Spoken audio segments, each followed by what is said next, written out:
Welcome. In this short tutorial, I'll be showing you how to search chat within the WhatsApp app. All right.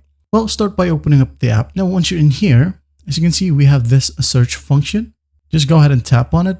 Let's say, for example, you are looking for a message, a specific message where it says maybe how are you, or just type in how for now. All right. How. Now, when you close the keyboard right here, you can easily see the messages right here that includes how. All right. For example, how are you? All right. Again, you should be able to just see all the messages right here that contains these words.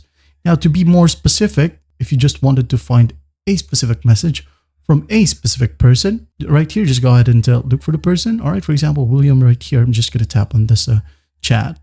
Now, for example, I'm trying to find a message where it says Discord. So I'm going to tap on this three dots right here. Now, tap on search. Now, go ahead and type in Discord or any message that you want. All right. Hit enter.